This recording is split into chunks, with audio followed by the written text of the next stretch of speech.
Hello everybody, Devin here again with another helmet video, and this isn't really a helmet so much as a faceplate, sort of.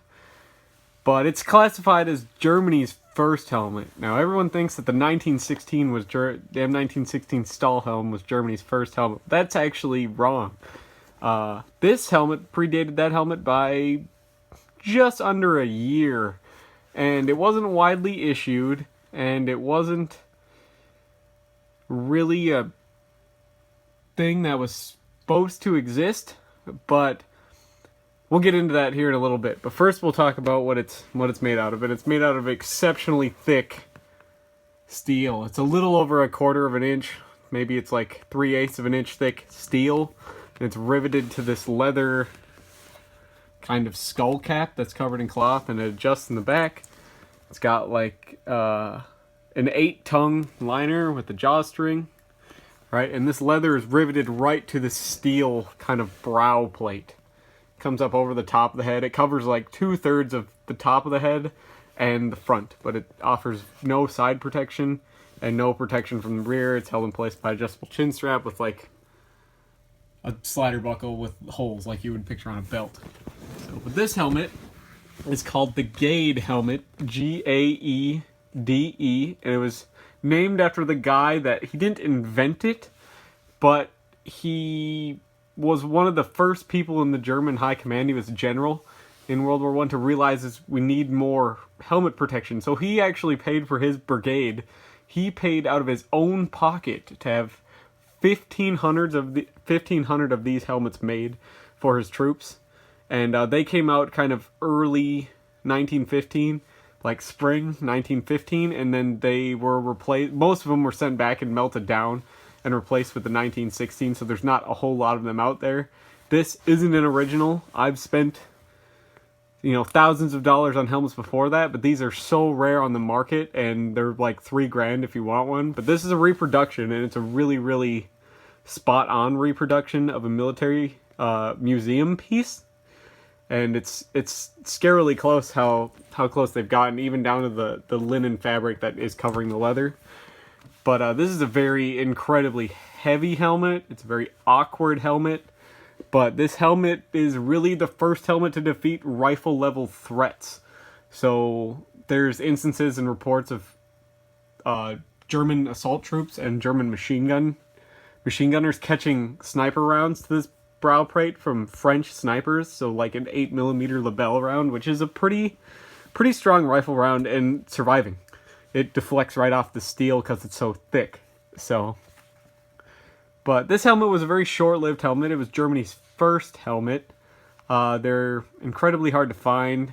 It's not really a helmet, it's more of a brow plate, and it's something that the Germans took this idea and they ran with it, and they actually made a high nickel content steel brow plate that hooked onto the lugs on the M1916 Stahlhelm, just to give them the same protection that they had with this. And the helmets that did survive being melted down, these went on to serve with German assault troops because they allowed you to hear, whereas the Stahlhelm had the big ears that taper down, like a very flared rim to protect your neck and ears and stuff. It would mess with your hearing during night raids and stuff when you have to be quiet and you're assaulting some enemy's trench. You need to be able to hear. And that was remedied later with the 1918 Stahlhelm, where they had the ear cutouts, and like the what they call the Turkish Stahlhelm, where they cut the visor off and the skirt off the helmet so that it didn't cover his ears as much. You could still hear. But these were kept with German assault troops to the end of the war, and those are really the only examples that survived the war. The rest of them were melted down. But now we can compare this to some other countries' World War I helmets, like their first designs. And here's the Russian one.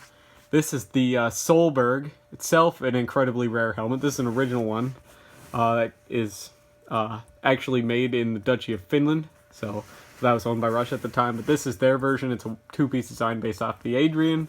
And it's a lot lighter than the Gaede helmet and offers more coverage, but I'd say less protection.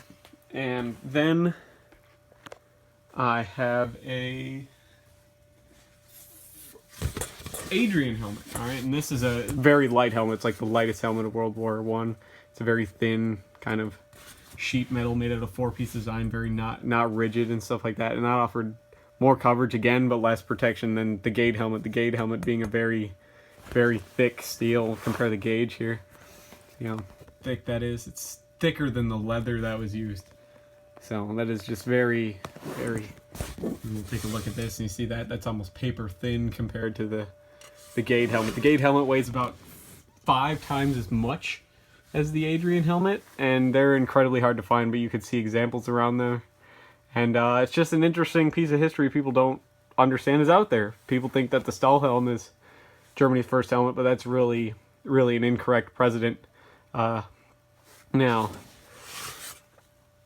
I'll just about wrap up this video. This video was once again suggested by LEGO Designs. He wanted to see World War I helmet. This is a very interesting helmet. And LEGO Designs has mock-ups of battlefields in World War I and minifigures, and he does painting and stuff like that too. So go check out his channel. It's LEGO Designs on YouTube. You can give him a shout out and subscribe to his channel. Some very interesting stuff he has over there. But until then, I'll probably leave this video here.